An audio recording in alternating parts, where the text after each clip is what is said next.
Hi everyone, welcome to another SINoALICE video. So today I'll be going through two updates today, the Silver Vow Grimoire and Prison of the Abyss updates. The Grand Colosseum is also starting soon for this month, but it looks like we're not getting anything new this month other than the Infinity Weapon Evolution materials being refreshed. So let's start off with the Silver Vow Grimoire. So here we've got three featured things this time. We've got the Scythe or Spear, we've got a Nightmare Barbarian, and we've got this tome. So we'll start off with the Spear.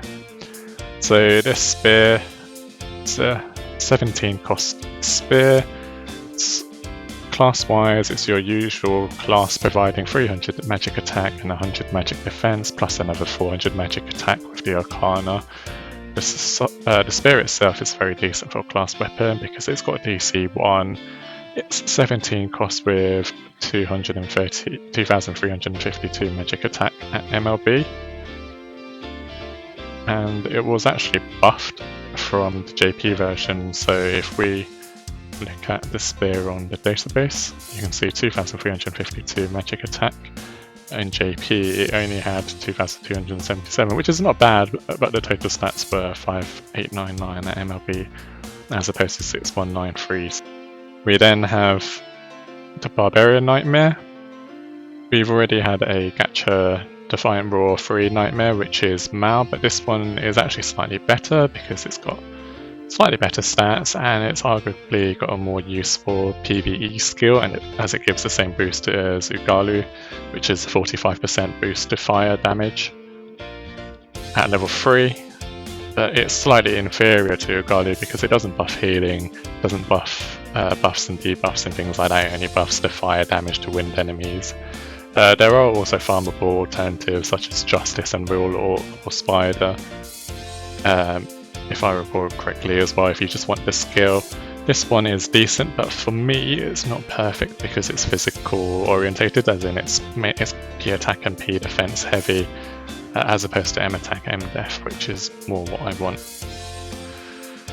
And then finally we've got the Tome.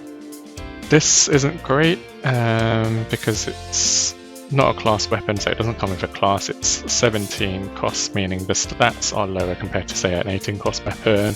Doesn't have support boon 2, it's only got replenished magic 2, and it's only a single M attack debuff, so if you're a sorcerer I would pass on this.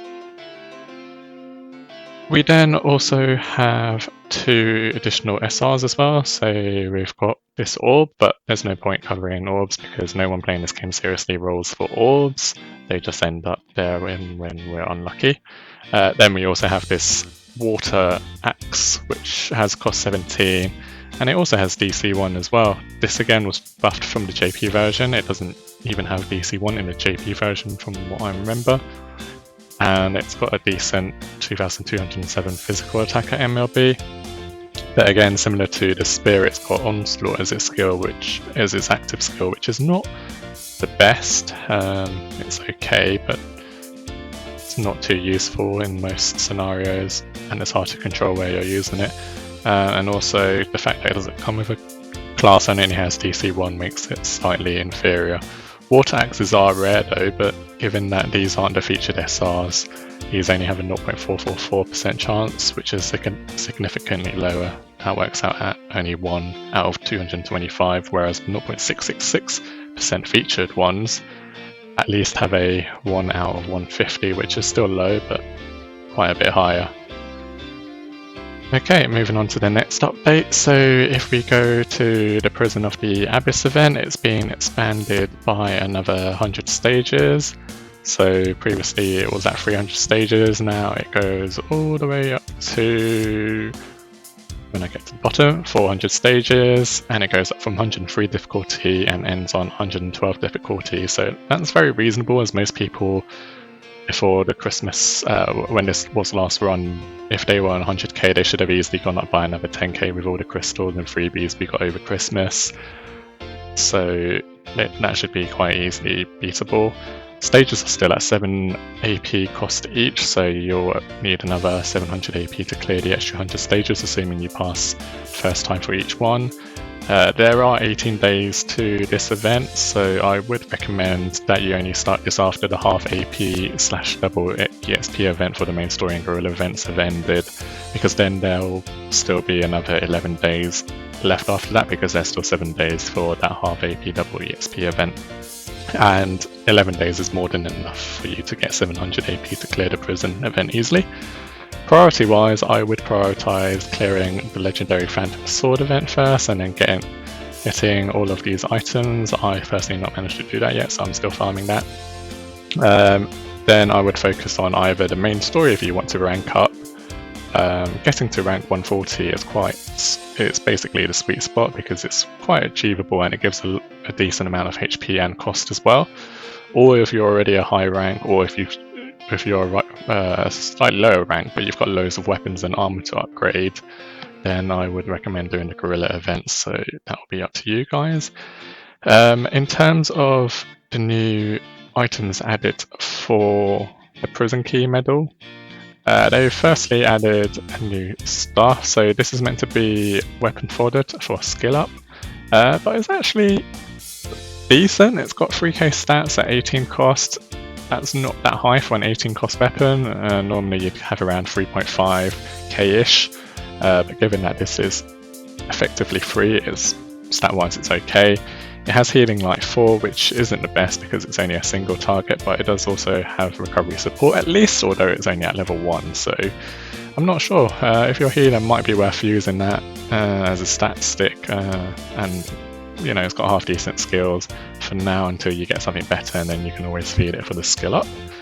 The only other two things that have been added are just the refreshing of the Twilight Crystals and the Purification Tickets, so another 300 Twilight Crystals and 5 Purification Tickets, so I'll definitely be grabbing that.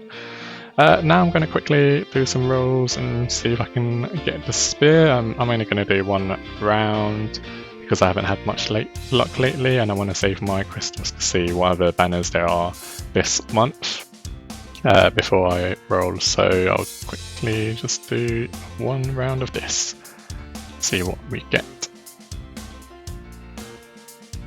So no guaranteed SR, unfortunately, no head pulling or head falling.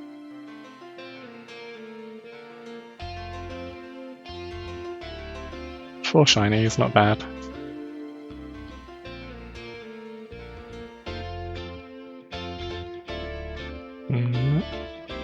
Oh, we got the tome. Didn't want the tome though. That's probably the worst one to get. Getting the nightmare or the spear would have been... spear would have been perfect. Then the nightmare would have been decent, just to have another Defiant Roar ready in the guild as a backup. But the tome is the worst one out of it, but still an SR, so I guess I can't complain too much. Well, I'll leave it there then. Thanks all again for tuning in. Leave a like, comment and subscribe if you want to see more SINoALICE videos. Bye for now.